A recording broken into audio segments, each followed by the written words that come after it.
અરે શું થયું તમને? હું ડોક્ટરને છે ને હમણાં જણાવીને આવું છું. શું થયું? કઈ કહેવા માંગો છો? પાણી જોઈએ છે તમને? Relax relax.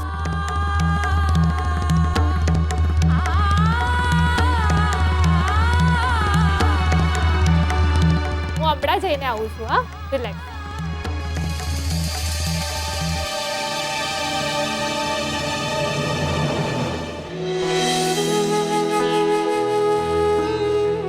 હે ભગવાન, કિંજલ અમારા ઘરમાં બધાની હિંમત છે. અમારી હિંમતને પ્લીઝ બનાવી રાખજે. જો એને કંઈ થઈ ગયું ને. નહીં થાય.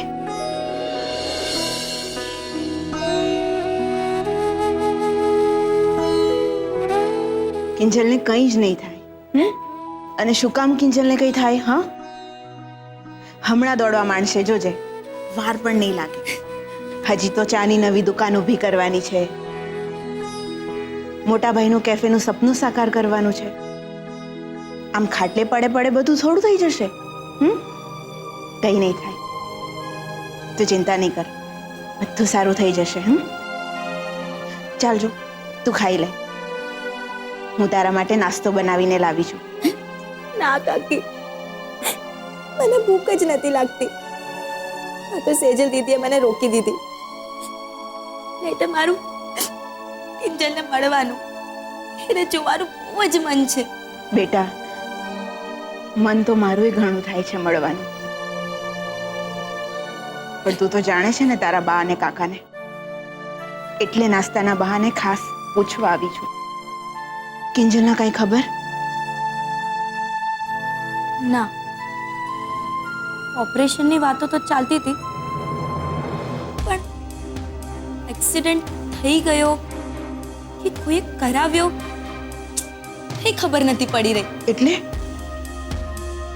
તને એવું લાગે છે કે કોઈએ એની અંગત દુશ્મની કાઢી?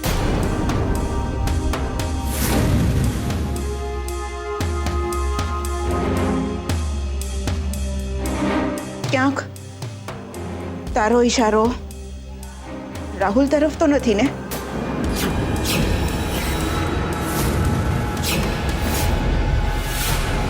સેજલબેન, તમારા માટે ગુડ ન્યૂઝ છે. કિંજલ ભાનમાં આવી ગઈ છે. શું? સાચે? હે ભગવાન, ભગવાન તારો ખૂબ ખૂબ આભાર. મમ્મી પપ્પા પણ અત્યારે જ ઘરે જતા રહ્યા. અહીં હોત તો આ વાત જાણીને કેટલા ખુશ થઈ ગયા હોત. કઈ નહીં, હું એમને સરપ્રાઈઝ આપી દઈશ. પહેલા તો મારે કિંજલને મળવું છે, એટલે ખબર તો પડે કે આ બધું કેવી રીતે થયું, કોણે કર્યું. હું કિંજલને મળી આવું. એક મિનિટ, મને ખબર છે તમને કિંજલને મળવાની ઉતાવળ છે, પણ અત્યારે એ બોલી શકતી નથી, સૂઈ ગઈ છે અને તમે હમણાં એને મળી નહીં શકશો. એટલે તમે કહેવા શું માંગો છો? ઘણીવાર એક્સિડન્ટ થયા પછી પેશન્ટને યાદ નથી હોતું કે એની સાથે શું થયું છે, એ ક્યાં છે, અને આ બધું સેટ થતા જરા વાર લાગે. પણ આ બધું હજુ કેટલું લાંબુ ચાલશે? એ તો ડોક્ટર જ કહી શકે. હું એટલું જ કહીશ કે કિંજલ ભાનમાં આવી ગઈ છે અને હવે એનું ઓપરેશન થઈ શકશે. પણ કેવી રીતે? ઓ નેગેટિવ બ્લડ પણ તો મળવું જોઈએ ને? ગઈકાલે એક ડોનરે પોતાનું ઓ નેગેટિવ બ્લડ ડોનેટ કર્યું છે. કોણ હતું? તમે પ્લીઝ મને એનું નામ કે મોબાઈલ નંબર આપી શકો છો? હું એમને પર્સનલી ફોન કરીને થેન્ક યુ કહેવા માંગુ છું. આઈ એમ સોરી, ડોનરે પોતાની ઓળખ ગુપ્ત રાખવાની કીધી છે. કમાલ કહેવાય ને. હવે તમે જલ્દીથી ઓપરેશન માટે પૈસાની વ્યવસ્થા કરો, અને આ ઓપરેશન સામે તમને કોઈ વાંધો નથી એ ફોર્મ પણ ભરી દો, એટલે એમનું જલ્દીથી ઓપરેશન કરી શકાય. હા હા સિસ્ટર, મારા પપ્પા એની વ્યવસ્થા કરવા માટે જ ગયા છે. બસ એ હમણાં આવતા જ હશે. એ આવે એટલે પૈસા ભરી દઈએ. ઓકે.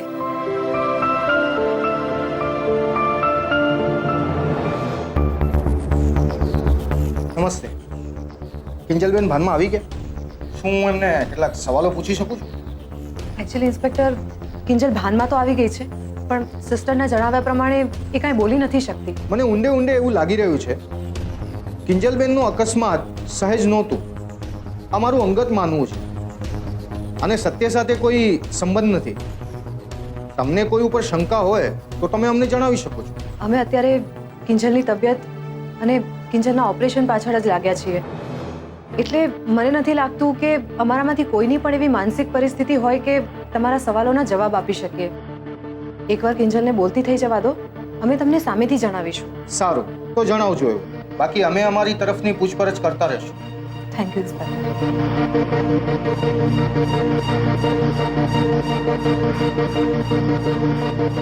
આ ઇન્સ્પેક્ટર આવું કેમ કહીને ગયા?